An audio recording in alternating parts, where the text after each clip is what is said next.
to introduce him to you all. Thank you.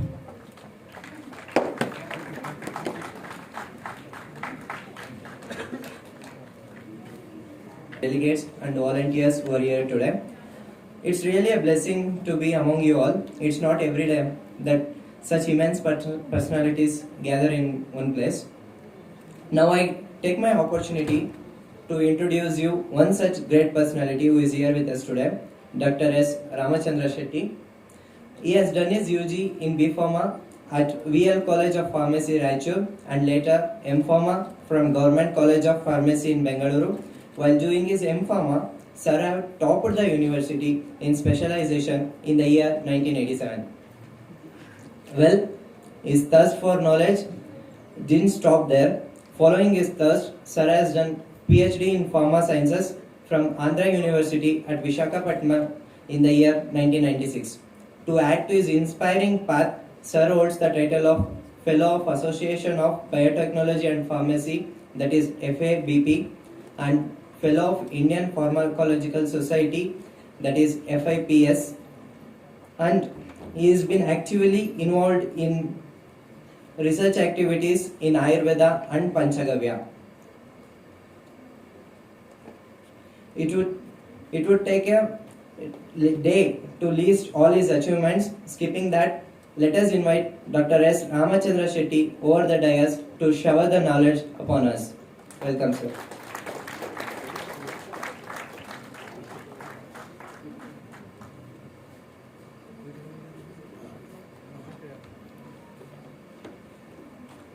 Dignitaries, students, delegates, and my dear friends. I am an odd man in, no doubt. Amongst all these Ayurvedic scientists, I am an allopathy person in, and I would like to present few of the facts. First one is,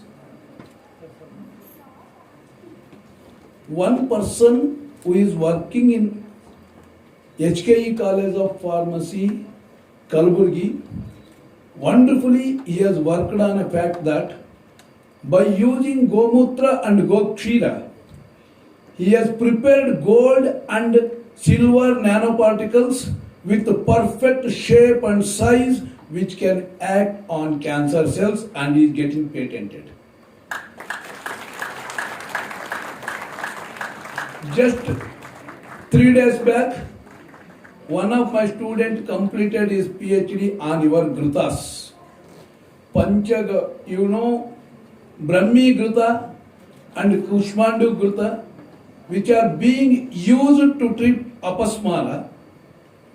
We thought of integrating it with allopathy. As we know, Brahmi Gruta is a growth which is also, Brahmi is also enhancing the cognitive functioning of the individual. Similarly, Kushmandu. That's why now because it increases the cognitive functioning. So I thought of integrating because it is a useful to treat apasmara, fits and all. Therefore I thought of integrating it. I, as a pharmacologist, knew that phenytoin and carbamazepine, these are the allopathic drugs used to treat fits or epilepsy or whatever, seizures, whatever you call. However, the main side effect associated with these drugs upon chronic usage is cognitive dysfunction, memory loss. Then why can't I integrate? Because these are the memory enhancers. And my student completed PhD and he says, the allopathic, when they are integrated or when they are administered to animals with phenytoin, the dose of phenytoin required to treat epilepsy was reduced to 50%. Second thing, it is not the thing that I was not interested. I was not interested in this because it is known that there is a possibility of additive effect or synergistic effect or potentiation effect. I am not interested in it. My thing is that if I want to give full dose of phenytoin or carbamazepine along with these drugs or these grutas, which are explained in Rasa Shastra, we prepared in Kala Bhairaveshwara Medical Ayurvedic College, we prepared Grita there. And we found that the side effects associated with full dose of phenytoin and carbamazepine are abolished upon treatment with Gritas. This is wonderful thing because I was interested in this integration because in all my Sangha Bhautiks or wherever I go, people are thinking of holistic approach, integrated approach and all. And my elders inspired me to think on these lines and wonderful results have been obtained from this. There is one more aspect associated with this. When we are thinking of Gruta, Ayurvedic people, you say that Purana Grut is very good. Better than the Naya Grut, Purana Grut. And Rashtrotana Parishat is magnanimous enough to give me 6 years old Purana Grut, which was sold at rupees 20,000 rupees per kg, and it was given to us free of cost, and we prepared and we found that Purana Grut is also better. I could not smell it, it was so bad, but still it has worked out wonderfully well, and Ayurvedic science is not blind belief, it is a wonderful science. Now I will come to one more PhD worker under me. Just now madam was showing me Shodhana.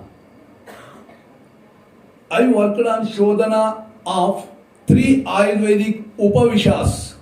You call Naxomika, Aconite is a Visha. But when it comes to the Naxomika Kuchela, it is Upavisha, Gugulu Upavisha, Datura Upavisha.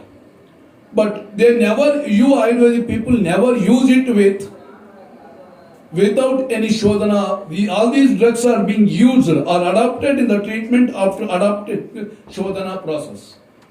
Then what is this? First I took the Kuchela. I never planned this research well in advance. It was done on day-to-day observation basis because it is a wonderful research which I am very much happy about my student. The Kuchela is normally the detoxified by using Gomutra, that is they are immersing Kuchela in Gomutra for 7 days and every day they change the Gomutra. Then it is boiled for 1 yama in Dola Yantra by tying them in the muslin cloth, the Kuchela, and then that is Gokshira, and then after drying cartilagens are separated and it is fried with Gogrita. Then it is powdered and is used for 20 different indications. This is what is the procedure. For taking up this research, Chinese research was the inspiration for me. It was impetus. Chinese people use this. They don't use Gomutra or Gogrita or Gokshira. They just wash it with water and they fry in the desert or Marlu. Okay, they just fry. And they found good results. Then this must be having better than that. In addition to that, Unani people are also doing this type of Shodhana, but they are not using Gogrita because their religious belief is totally different. They use goat milk. It is there and water, that's all. So then we adopted that.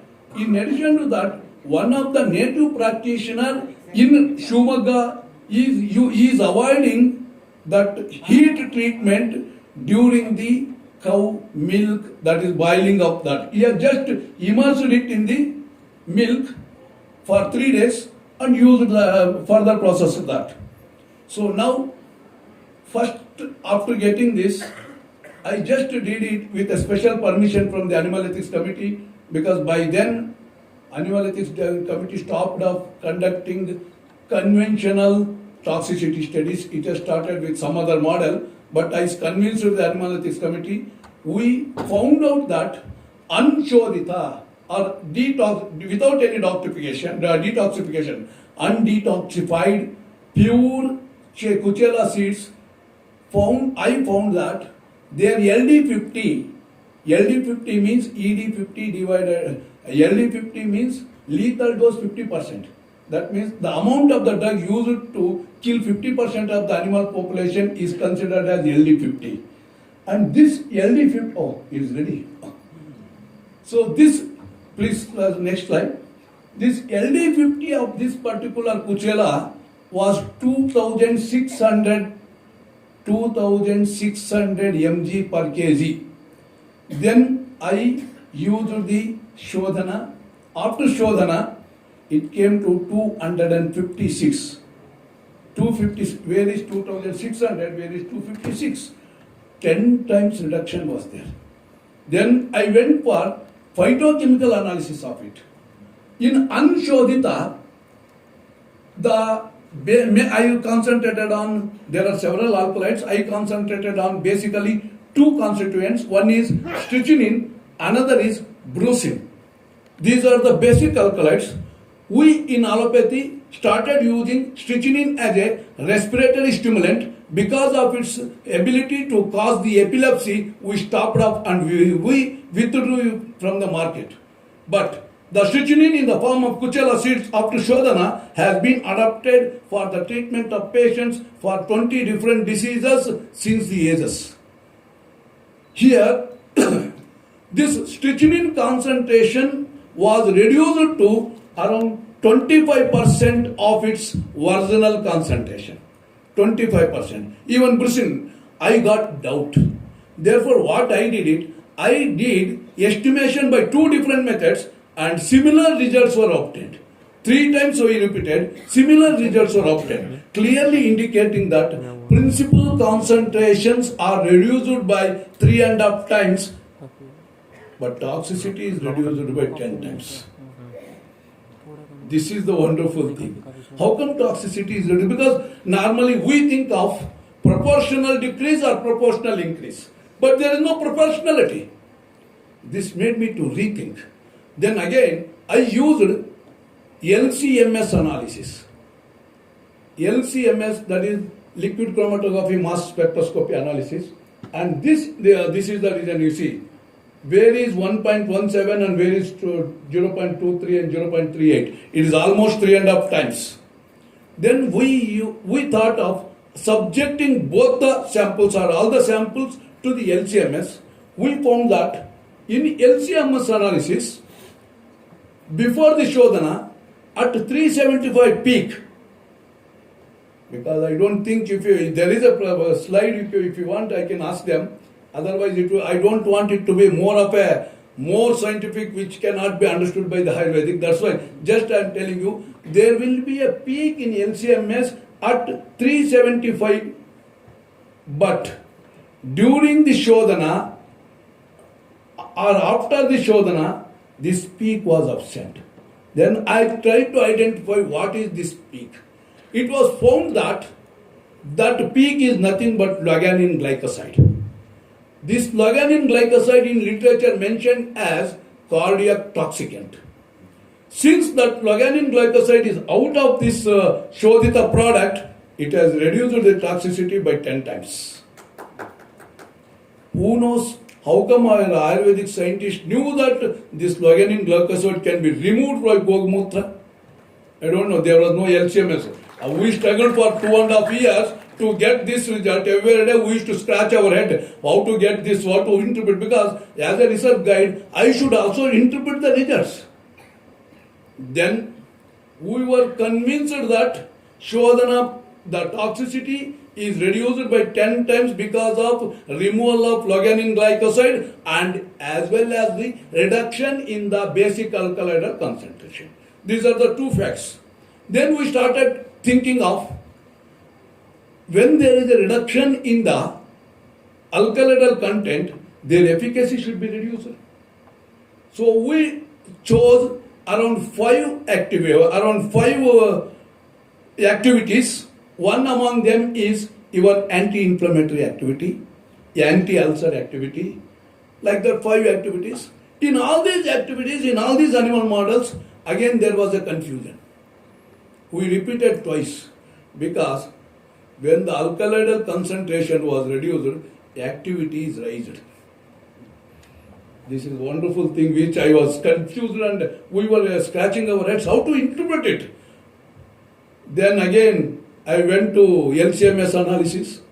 I found that at 509 and at 475, there were two small negligible peaks in unshodhita product, whereas in the shodhita product, the peaks were tripled or 4 times higher than the small peaks. That means there must be some qualitative change in the phytoconstituents also.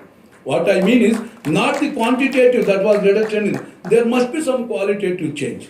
Then again, I went to the literature. These two peaks were N-oxides of brucin and N-oxides of strychnine. Again, literature informed me that N-oxides are potent than the basic alkaloids. That means our Panchagavya treatment to Kuchela not only altered the qualitative, not only altered the quantity of the phytoconstituents, some amount of the strychnine or brucin have been converted to N-oxide. That may be because of the nitrogen content of the urine. This is a wonderful thing wherein it is. That's why I wrote in thesis also. We wrote process of shodhana is not only the process of detoxification, it is also the process of potentiation. This is one aspect of one research. Then I will come to another research, which is Gugulu.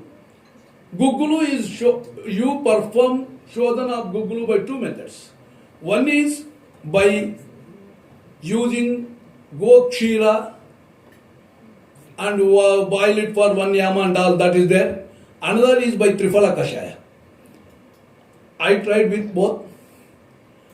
Again, the Gugulustiron E is converted to Gugulustiron Z. Their toxicity is reduced, however, potency is increased. It is very simple that Gugulustiron Z is more potent than the E. It is clear. But again, the interesting fact here is the activity. I chose again, as you know, Gugulu is a very good anti-inflammatory agent. It is also a very good anti-ulcer agent. And here, wonderful thing, the product which is performed shodhana with Triphala was shown to be better as anti-ulcer agent than the anti-inflammatory. Whereas the product which is performed shodhana by using gokshira is found to be highly effective as anti-inflammatory. There is a differential influence. Then again, I went to the modern technologies. I found very wonderful thing that when you perform shodhana by using Triphala, as we know, Triphala is containing gallic acid. And that gallic acid peak was there in Triphala Kashaya. And after shodhana, this Gugulu was containing Triphala because during the process of shodhana, gallic acid from Gugulu percolated from Triphala Kashaya percolated into the Gugulu. Thereby there is a improved anti-ulcer activity because gallic acid is a powerful anti-ulcer agent. That's why again we wrote. That is, whenever you want to use for the selection of process of shodhana, it is all depending on the indication for which you use. This differential aspect is also to be, but because I have seen, normally the Ayurvedic Pandits, they use whichever is comfortable. But here, our Purvikas, our ancestors, they are very particular of choosing shodhana for a particular indication, and that is reflected in our research. You see, who knows that gallic acid was there in Triphala? Our ancient Ayurvedic scientists were not knowing anything. I don't call them as doctors, I call them as scientists only. Those scientists were not knowing about the gallic acid. How come they came to know that for ulcer treatment you should use for this Triphala? Probably their insight. They were also using Triphala, Tridoshahara, for the purpose of ulcer and acidity. And therefore, they might have hypothesized that incorporating or tripala kashaya shodhana may be beneficial for anti-ulcer activity or anti-ulcer purpose. So this is a wonderful. And the third one is datura. Again, similar results have been obtained with datura also. Alkaloid contents, the contents of alkaloids are reduced, some OSMN content is converted into potent content. So, what I mean here is, all the Shodhana processes, there are 8 types of Shodhana processes I read. One is simple washing tool using Dola Yantra, a complex process. And in all these processes, there is a purpose. This purpose is not a simple detoxification. This purpose is also the potentiation, and this is proved in our research in all the drugs, not in one drug. What I mean here is, if it is once, it may be called as incidental. Twice, it may be occasional. But since it is a third time, it is intentional, and our ancestors adopted the Shodhana process with intention. And one more, because I am using one more research which was undertook by me for 1 year. That is, you know that Trayushnadi Loha, which is prepared by using cow dung cakes, that is 750 cow dungs were placed, on that some iron is placed, above that some 250 cow dung are placed, and they will be burning it. 7 times they do it, afterwards they treat it with chara, some process is there. I got 2 cow dungs and I got 2, that is called as Loha Basma. Loha Basma is incorporated with some 13 other ingredients and prepare the Trayushnadi Loha. This is what my understanding. I may be wrong and you may be correct because I am not Ayurvedic scientist. But this Trayushnadi Loha, I got 2 samples. One is, nowadays we are not having the patience to use cow dung. Therefore, we are preparing Loha Basma by using furnace method. If I am right, I think we use furnace method. I got both. Cow dung prepared Loha Basma incorporated this Trayushnadi Loha, and furnace method Loha Basma incorporated in listeners. Then we studied for the, as you know, it is used for your anti-hyperlipidemic activity, because one of the Ayurvedic scientists from Jagaluru, Dr. Chetan, he came with me 3 patients' data, wherein doctors have suggested the patient to go for bypass or stent incorporation or something else. But after 21 days treatment of this Trayushnadi Loha, he brought the lab reports. I'm not telling just bogus. He has brought the lab reports prior and after. After 21 days treatment, 80% block was removed. Then it has created interest in me. Then he told, sir, there is some problem. And I asked him why.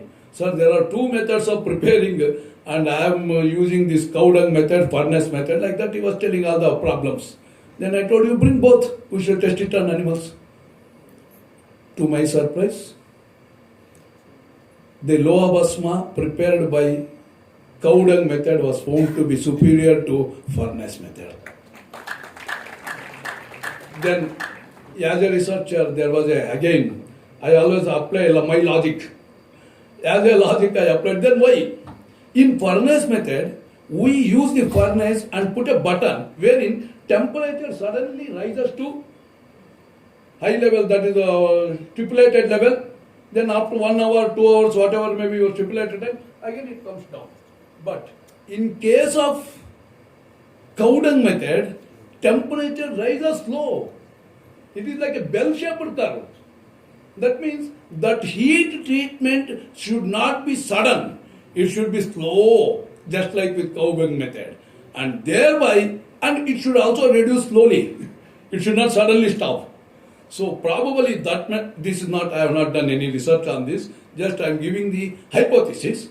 Probably this type of variant heat treatment may be responsible for conversion of that Loha Bhasma into an effective Bhasma. I could not, because of the time and the financial constraints, I could not study the chemical analysis of these two Bhasmas. Let me see, if I get time, I will go into much more details of it. This is another research, and we also worked on Trayodashanga Gugulu. Trayodashanga Gugulu. Because I am not interested in polyherbal formulations prepared by our own people or our own Ayurvedic people, because my life vision or mission is to give scientific basis for the traditional knowledge. That's why I have gone to that, and to my surprise again, Trayodashanga Gugulu also found to be highly effective in reducing the inflammatory disorders in animal studies. But I, as an individual, do not have the capacity to go for or eligibility to go for human studies.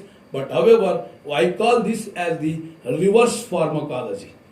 Normally, pharmacology or clinical trials is we begin with the animal studies, then adapt in the pharmacology, adapt to the human beings, and then put it to the market. Now, in our research, it is not that. It is there in the market. It is being used in the human studies, and then we have tried for animals. It is called as reverse pharmacology, and reverse pharmacology has given us very good insight into the scientific temperament of my elder Ayurvedic scientists, my ancient scientists. Thank you for giving I have got the data, but somehow, since I don't want to go into the numerical zigzags, Jagannath, just I want to communicate what it is. If you have got any doubts, it is open for. Thank you, one and all.